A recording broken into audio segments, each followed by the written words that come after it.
What's up, hockey fans? Welcome to our second season of Just Winging It, episode number 2 this year in 2021. And we've got another special guest for you that played on last year's Kalamazoo Wings team as his rookie year, actually. And that is goaltender Kylie.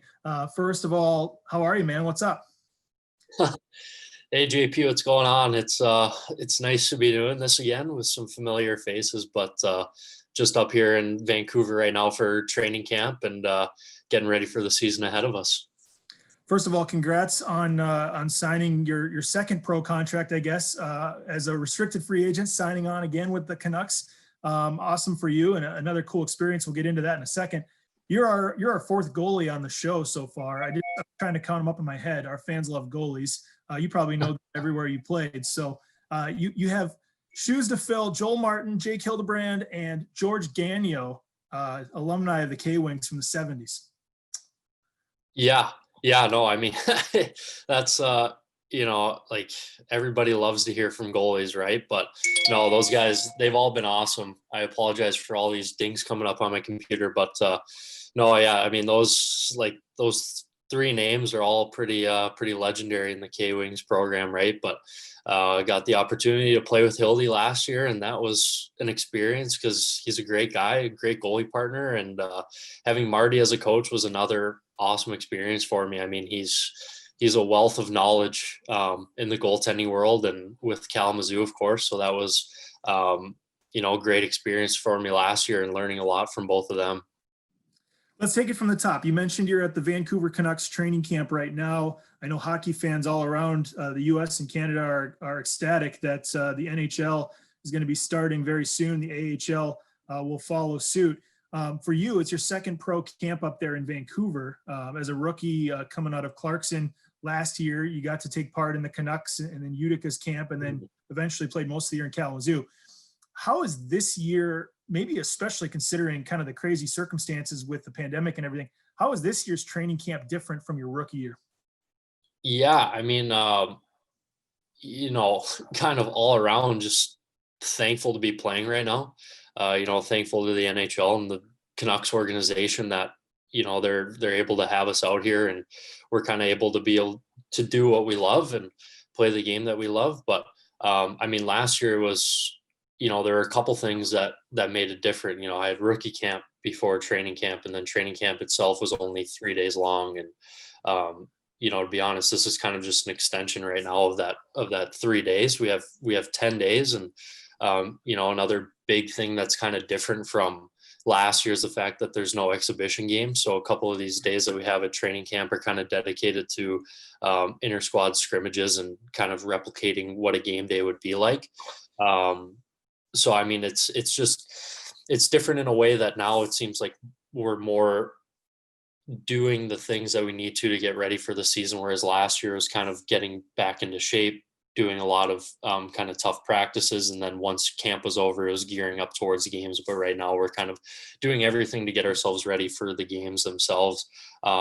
But for me personally, this camp is more of an opportunity to showcase the skills that I've learned over the past year. And I think last year was kind of a learning opportunity for me at camp, just to kind of see how a professional organization does training camp. And now this year, it's more about showcasing what I have in the bank and what I can do for the program. The NHL, of course, at the end of last year, when the pandemic suspended everything, ended up picking back up in the Stanley Cup playoffs, 2 bubble cities. You were coming off a stint in the American Hockey League at the end of the year, played most of the year in Kalamazoo. You won your AHL debut in Utica. And then I know everything stopped, of course, in the sporting world. When they started back up, obviously Vancouver had some injuries and some just weird circumstances, especially at the goaltending position. And for you, you called up to the bubble. Walk me through, I guess, your reaction to finding out about that and how that all went down. Yeah, no, I mean, it was kind of just a fast thing. I mean, everything in pro hockey moves at a different speed, that's for sure. But, I had heard some things from my agent that I might possibly get called to the bubble. And it was kind of just, I was out golfing with my family, just a random day. And they told me that, I might have to be ready like the next day to get out there. So I kind of knew something might be happening. And then, a couple of days later, I saw in the game that Markstrom wasn't playing. So I thought maybe something would happen during the game. Nothing actually ended up happening during it. So I kind of thought everything was all right. And then, a couple hours later, like 11 o'clock my time, I got a text from somebody in the organization saying I have to come out the next day. So, the next day I had to run downtown to Minneapolis to get my COVID test to make sure I was negative so that I could fly. And then I think the day after that was when I actually got called out. And unfortunately, it was a quick trip for me. I think I got there on a Wednesday. I think they played game 6 on Thursday, won that one, and then they played game 7 on Friday. And of course they ended up losing that series to Vegas, but it was a good opportunity for me just to get out there. I think the day after they had lost would have been my first day I would have been allowed to be on the ice. So it was kind of disappointing I wasn't able to get out there and kind of be with the team and stuff, but at the same time, it was a great opportunity and, kind of fun to get that call. And I was going to say, at the end of the day, I think the Canucks were pretty clear. It was, at the time, it was kind of an emergency situation, and you had to go up there. It's a really cool opportunity, and I'm sure you're going to have many more of those cool opportunities. But in such a weird year with the Stanley Cup playoffs played in a bubble, I mean, that's something that if you write a book someday, I'm sure there's a chapter that's going to be your 3 days in Edmonton. No, absolutely. I mean, it was short lived, and we've had some jokes about it here with some of the staff that I saw while I was out there, but it's another bookmark in that book of my life, and another chapter that'll be pretty fun to tell someday. So this off season, if you will, when the process to re-sign players went about, and you re-signed with the Canucks, what was that like for you to get that opportunity to stay with the organization that signed you right out of college, and now you got another chance to prove yourself? And it looks like the goaltending depth chart there looks a little different from last season with Markstrom, of course, moving on. So opportunity for you, do you view it like this is a great chance now with this team? Yeah, no, I mean, that, like you said, being able to re-sign with the team that signed me out of college is a huge advantage. It showed to me that they liked the process I had last year, that I learned the things I needed to learn to continue on my path, and that they kind of respected what I had done throughout the year. And I mean, that was a great great showing of support from them, that they were willing to sign me for another year so I can continue on that path. But yeah, I mean, this year is a huge opportunity. I mean, with everything going on in the world, things can happen kind of on a dime. And, I'm just out here at camp right now trying to show what I've learned over these 9 months that we've had off, everything from last season. And I'm just, kind of trying to show my worth to the organization, that I can be ready if something happens, or, kind of whatever comes my way. And I mean, that's really kind of the thing, the way that you have to look at it. You said opportunities can come around in players' careers, and you see a lot of players with, when they get opportunities and they take those opportunities, you can see careers being made. So I'm just trying to do the right things and, continue on the path with the goalie coach here, Ian Clark, continue to do the things I need to do, kind of day in, day out with him, that show that I'm making steps towards the way that he wants me to play. And that's kind of the way I'm looking at it, just trying to work towards that next opportunity, be ready for it when it comes. You mentioned Ian Clark. Last year, you worked with some great goalies that helped you, and I want you to tell me what they meant, I guess, to your development as a rookie. Joel Martin, of course, who has some K-Wings records and is a legend here, and of course was an assistant coach. Curtis Sanford on the Canucks Utica goaltending development coach as well. Got to see you play quite a few times. Yeah, no, I mean, from top to bottom, like I was incredibly lucky to have the 3 goalie coaches I had last season. I mean, from the top, Clark, he has a very impressive resume. He's one of the best goalie coaches in the business. And for good reason. He's taught me a lot about my game. And I mean, from where I left Clarkson to where I am now, I think my game's increased kind of tenfold. And I have a lot of that to thank to Clarky. But then, I mean, moving down to Curtis, I worked with Curtis a lot when I was in Utica. I worked with him a lot throughout the season doing video, Obviously, when I was at Utica camp, I worked with him a lot, and he teaches a lot of the same thing that Clarkie does, and he kind of gives that information to me kind of more on a daily basis, and the things that I need to kind of just keep hammering home in my own head in order to kind of reach the level I need to get to. And then, on to Marty, like he taught me a lot. He continues kind of those same principles from Clarkie to Sandman to Marty. He continues those principles, but at the same time, he taught me a lot about how to be a good pro, because obviously I was with him day in, day out. So he taught me a lot about how to be a good pro, taught me a lot, what it means to be a good professional player in the community, what it means, to kind of take care of your body at this level. And, I have a lot to thank for all three of these guys. And they've all helped get me to a good place, and they'll continue to help me get to where, I know that I can get to. What's the biggest takeaway, or maybe the best memory from your time in Kalamazoo last season, being that that's where you really got your first dose of professional hockey? Yeah, I mean, it's there's not really one defining thing, I think, that kind of set my time for when I was in Kalamazoo. But honestly, I loved the different, just kind of learning how to play pro hockey while I was in Kalamazoo. Coming out of college, you kind of have a naive approach to the way that hockey's played, especially from a goalie's perspective. It's very defensively orientated in college.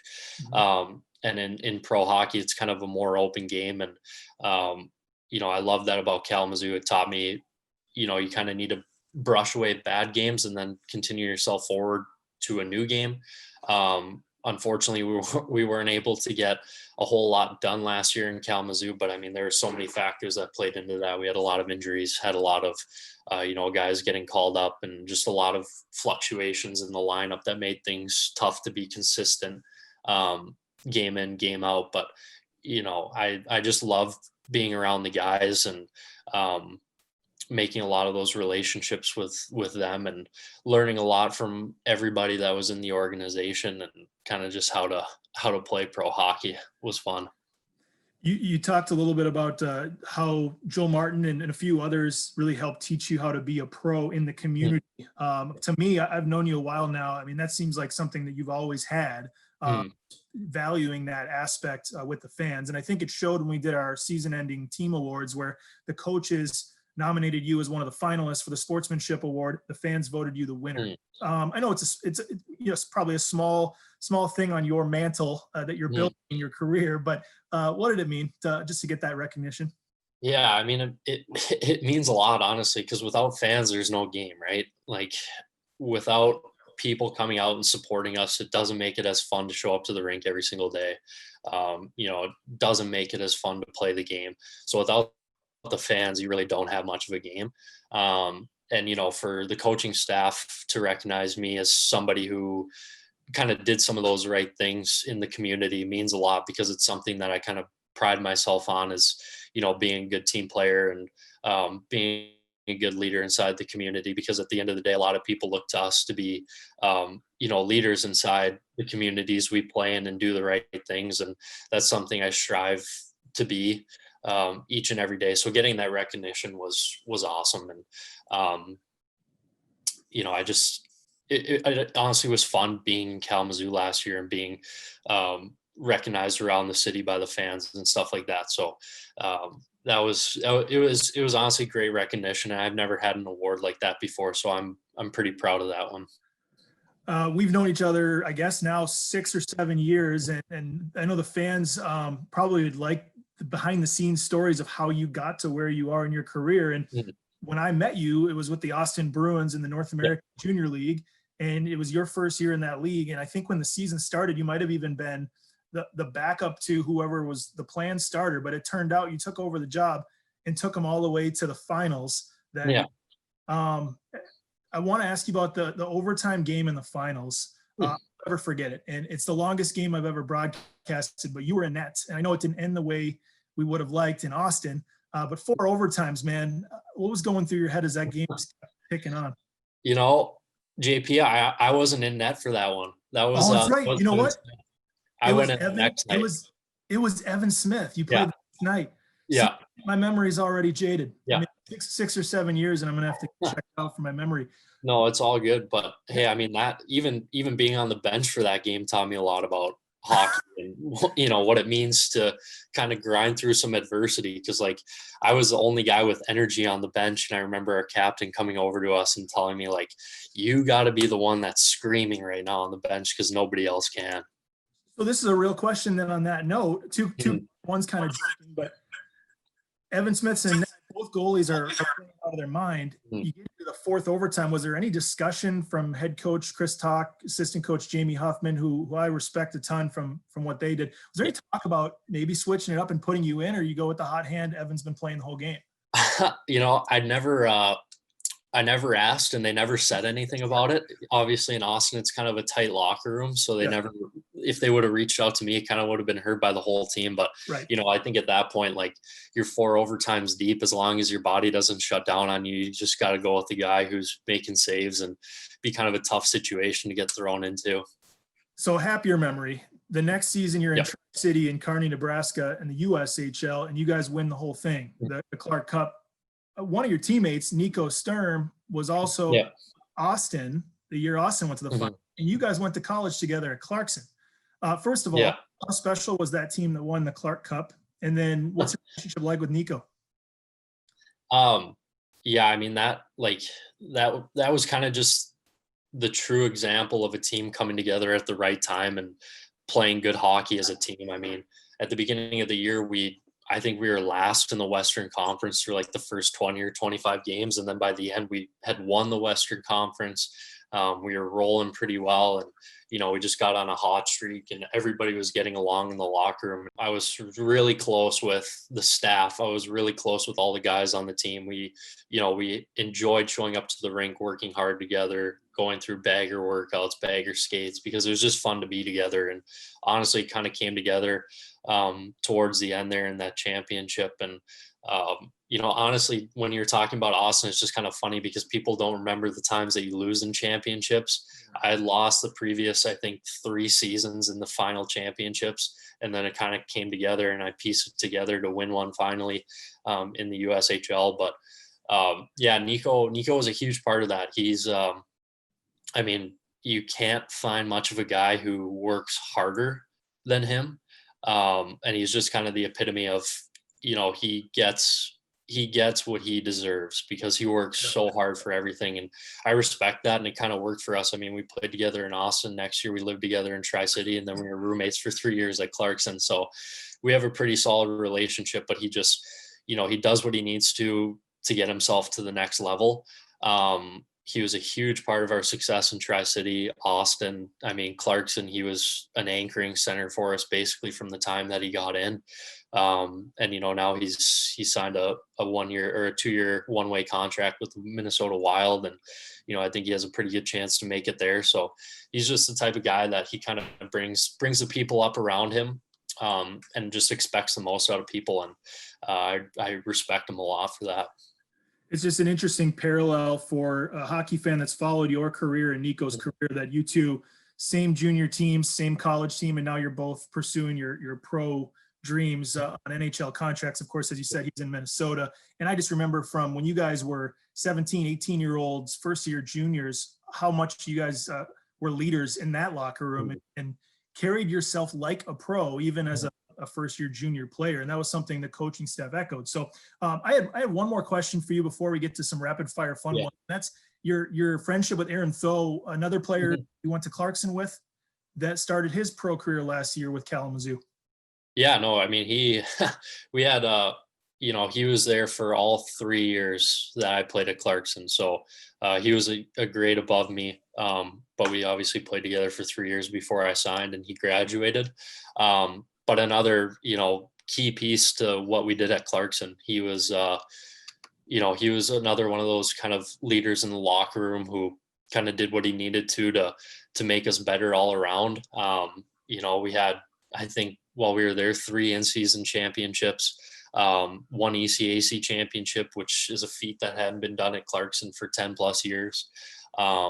and, just another guy who kind of did what he needed to get himself ready for the weekend. And, when I saw that he signed with Utica at the end of the season, and then I signed with Vancouver, I kind of put the pieces together. We might be playing at some point in the future. And, it just kind of ended up that we both were in Kalamazoo and ended up being roommates. And it was kind of an easy transition. Sometimes you can get a roommate who you don't really know too well, and it can make the first couple weeks being in your pro season a little bit difficult, but we get along very well, still keep in touch with him. And he's a awesome guy, great player. Excited to see what he does in the future. Let's get some rapid fires. Who was your goalie idol growing up? Growing up, probably Marty Brodeur. Favorite face mask, I should say favorite goalie mask that you ever had custom made?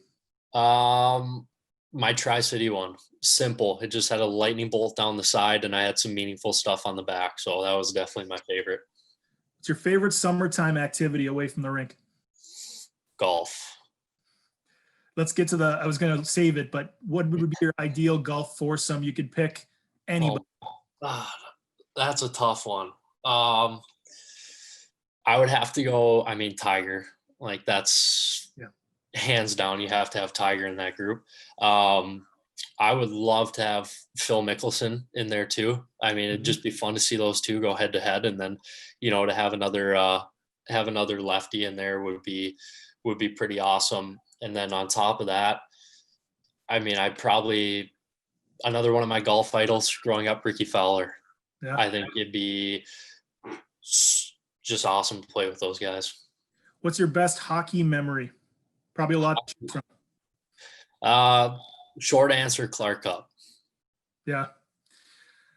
My kind of a follow-up is a lot of people everyone in Minnesota knows how big the Minnesota State high school hockey tournament is. A lot of people outside of Minnesota are also aware of the spectacle that it is. What was it like from your perspective at Eden Prairie? It kind of the gold standard. Like, that is when you work all season for something. You're working towards the high school state championship when you're playing high school. And that's like, that is your biggest stage that you could possibly play on. Unfortunately, the year I played high school, we didn't make it, but that thing is like, that's the peak of high school hockey. And that's, it's a great memory chasing it for me. What was your favorite subject in school? History. I like history a lot. If and when hockey is final, when your career ends, or maybe you go into coaching, I don't know, but what would you like to do as an alternate career choice, I guess, if it's not hockey? I graduated with finance from Clarkson. So I'd love to do something in the financial world. But kind of more specifically, I'd love to get in with a company that I believe in and kind of work my way up to a leadership position. Cause I just, I love to believe in the things that I believe in, and want to help. Just like in hockey, I want to help make the team better, right? So I think I can do that within an organization. Dogs, cats, or parakeets? Dogs. Has anybody answered parakeets yet? That's the first time I've asked. I was just thinking along. We had a show early in this whole thing, 4 weeks in, I think, where one of our former broadcasters had a pet bird. Okay. So I wanted to give him a little bit of an homage there with parakeets thrown in. Or no, I think it was a neighbor that had a pet bird. Okay. Favorite place you've ever traveled? Jamaica, honestly. Jamaica, and then second close to that, I went to Augsburg actually with Nico for a period of while I was in school for the summer. I went out there for 5 weeks, close second. Germany's pretty great, I gotta say. Yeah. Not never Augsburg, but Munich itself. I was in Germany 10 years ago, probably no longer than that. Yeah. Say that's a great spot. Mm-hmm. What's the best arena you've ever played in? Ooh, that's a good one. From a straight, like, I'll say this, but I'll say it with kind of an asterisk mark. Probably Rink, Cornell. I hate playing there, but they have an incredible atmosphere. Like, there's not much of a team that I hate playing more than Cornell. But that was awesome. And then probably another one too, Lake Placid. I mean, that it's got so Yeah. much American history. Played there for a couple of UCAC championships, and when that place gets going, it's pretty cool to be there. I guess along those lines, my last rapid fire is, what is your favorite road city in any of the leagues you've played in? Road City. Wow. That's a good one. That's tough. I actually really enjoyed Cincinnati when we played there, although I didn't like the Cyclones very much. We don't have to dig up those stats. Don't worry. Yeah, I yeah, don't think no, anybody liked. I don't think no, anybody liked the Cyclones. no, exactly. But that's a really nice city they got there. A lot of places, a lot of good places to eat. You know, just a nice city to walk around, and I kind of enjoyed just going from the rink to the hotel, walking or scooting. I totally agree with you there. That's it for rapid fire. I just have a couple last ones to wrap it up, Yeah. Jake. This will be a strange year, obviously, in pro Mm. hockey, regardless of what league you're playing in. Mm. Of course, with Kalamazoo being out, and it looks like at the very least Utica is a good spot for you. Mm. How do you go about I know you're committed to always getting better and move up the ladder as best you can. How does that change your approach for the way to do that, especially under these circumstances with the pandemic?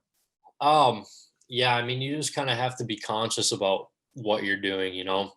Such a sensitive time for so many people, and we just kind of have to, like, for me, I'm just trying to abide by the rules that the NHL's put forward, and then once the AHL gets going, kind of abiding by those rules. And I mean, honestly, it's just like getting those daily tests to see if anybody is sick, but honestly, just kind of continuing on the path and continuing to use the resources that we have. And while the past 9 months haven't been ideal, not being able to play hockey, it also kind of afforded me the opportunity to look at my game and see what I needed to do within my own self to get myself ready for the next level. And I think I found a lot out during that time that I can continue on into this upcoming season. But, like I said, just continuing to make sure that I do what I can to keep the people around me healthy so that we can play. Because, one person gets sick, it just kind of spreads and spreads and spreads, and next thing you know, season gets canceled or games get put off, and that's not what you want. So just kind of abiding within those rules and just kind of making sure I do what I can. I've met your parents. They're wonderful people. Say hi Mhm. to them for me when you get a chance. What have they meant to your career? Um, I would not. I thank my lucky stars every day I have the parents I do. I wouldn't be where I am without them. I mean, everything that's been instilled in me, like my work ethic, my commitment to my teammates and the people within organizations, it all comes from them. And I mean, there aren't too many parents who would let their 16-year-old kid move halfway across the country to play AAA for a dream that is possibly not even going to come true. And they've made every single sacrifice for me, and I can't thank them enough for what they've done for me. And I probably don't say it enough, but I'm extremely lucky to have them as parents, and I couldn't have asked for much better. Well, you've done everything in your power as well to help make that dream come true, and Mhm. wish nothing but the best for you this year with whatever happens in Vancouver and going forward, because you deserve it, and keep up the great work. Appreciate it. Thank you, JP. Means a lot.